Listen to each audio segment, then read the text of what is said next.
हाँ जी बेटा, हम नैक्सट चैप्टर स्टार्ट करें लाप्लास ट्रांसफॉर्मेशन।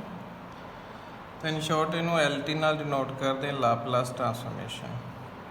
तो F कोई रियल वैल्यूड फंक्शन है ऑफ रियल वेरीएबल T का। पहला आप वेरीएबल X लेंदे सी, बट इस चैप्टर में आप वेरीएबल T नाल ही लवांगे। Such that negative value of T वास्ते फंक्शन की वैल्यू कितनी है? 0 है बेटा। मतलब ये पॉजिटिव रियल नंबर वास्ते डिफाइंड होएगा function. then Laplace transformation of function f is denoted by this symbol L of ft। इनको पढ़ना की है Laplace transformation of ft and defined by this rule कि Laplace transformation of f of t is integral t changing from 0 to infinity e raised to power minus st ft dt, where s की है, s is arbitrary constant और parameter, ये real भी हो सकता है complex भी हो सकता है। नाउ रिमार्क्स है बेटा, क्योंकि जो आप लिमिट्स पुट करांगे टी इंटीग्रेट करके लिमिट्स पुट करांगे टी दियाँ, तो ये फंक्शन आएगा किसका? एस का। तो Laplace transformation of function is की आएगा फंक्शन ऑफ पैरामीटर एस का फंक्शन आएगा।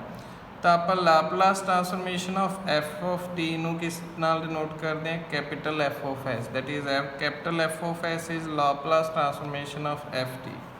सिमिलरली अगर फंक्शन जी टी है तो Laplace transformation of G of T नू की लिख लांगे G capital G of S. Laplace transformation of H T नू एच ऑफ एस लिख लांगे एंड सो ऑन। ਹੁਣ Laplace transformation of some elementary function, ਇਹ ਰਿਜ਼ਲਟ 7 ਫੰਕਸ਼ਨ ਨੇ, ਇਹਨਾਂ ਦੇ ਰਿਜ਼ਲਟ ਡਾਇਰੈਕਟ ਯਾਦ ਰੱਖਣੇ ਆ ਤੁਸੀਂ, ਇਹ ਅੱਗੇ ਯੂਜ਼ ਹੋਣਗੇ ਹਰੇਕ ਕੁਐਸਚਨ ਵਿੱਚ। ਤਾਂ ਆਪਾਂ ਪ੍ਰੂਵ ਕਰਨਾ ਹੈ ਕਿ ਲਾਪਲਾਸ ਟਰਾਂਸਫੋਰਮੇਸ਼ਨ ਆਫ 1 ਕਿੰਨਾ ਹੁੰਦਾ ਬੇਟਾ? 1/s। ਤਾਂ ਫੰਕਸ਼ਨ f of t ਕਿੰਨਾ? 1 ਹੈ। ਤਾਂ by definition of Laplace transformation of f of t ਕਿੰਨਾ ਆਏਗਾ? Integral 0 to infinity e the minus S T F T D T. F T की वैल्यू कितनी पुट कर दी है? 1। तो यदि सिंपल की करो, इंटीग्रेशन कर दो, तो वो आ गई e दी माइनस एस टी बटा S T changing from 0 to infinity. Limits put करांगे, ये आ जाएगा बेटा 1 बटा एस। तो सिंपल इंटीग्रेशन करनी है एंड लिमिट्स पुट करनी है। तो लाप्लास ट्रांसफॉर्मेशन ऑफ 1 कितना होंगे बेटा? 1/s होता है।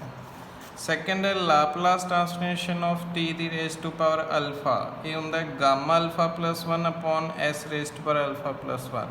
तो गामा फंक्शन आप पढ़िया तो वो रिजल्ट्स ये यूज़ होंगे।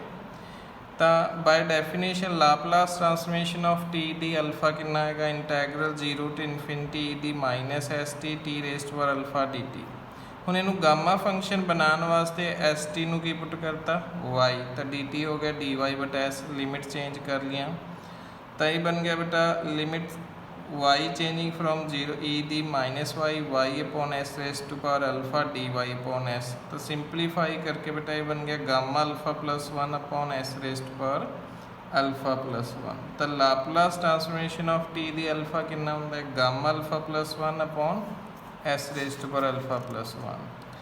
अगर गामा फ्रैक्शन है तो आप गामा अल्फा अगर फ्रैक्शन है तो आप गामा वाला रिजल्ट यूज़ करते हैं। तो अगर अल्फा नैचुरल नंबर हो जाए तो इसे का सब पार्ट है बेटा, अगर अल्फा n बन जाए मतलब नैचुरल नंबर बन जाए तो आप पढ़ा हुआ प्रॉपर्टी ऑफ गामा फंक्शन की जो गामा n+1 है ये कितना होंगे? फैक्टोरियल n होंगे। तो Laplace transformation of T the N कितना बन जाएगा? गामा n+1 बटा एस दी n+1। तो गामा n+1 बन जाएगा फैक्टोरियल n। बट ये उदों ही यूज़ करना है फैक्टोरियल वाला रिजल्ट जो n की होएगा नैचुरल नंबर होएगा, because factorial which fraction define नहीं होंगे। तो इस विच n नू 1 2 3 पुट करो तो लाप्लास ट्रांसफॉर्मेशन ऑफ टी कितना आ गया? 1/s square T. Laplace transformation of T square कितना आ गया है? Factorial 2 upon S cube and so on. तो इस रिजल्ट तो आप T the different power the Laplace transformation find out कर सकते हैं। थर्ड है बेटा Laplace transformation of E the alpha T, ये होंगे 1 अपॉन एस माइनस अल्फा।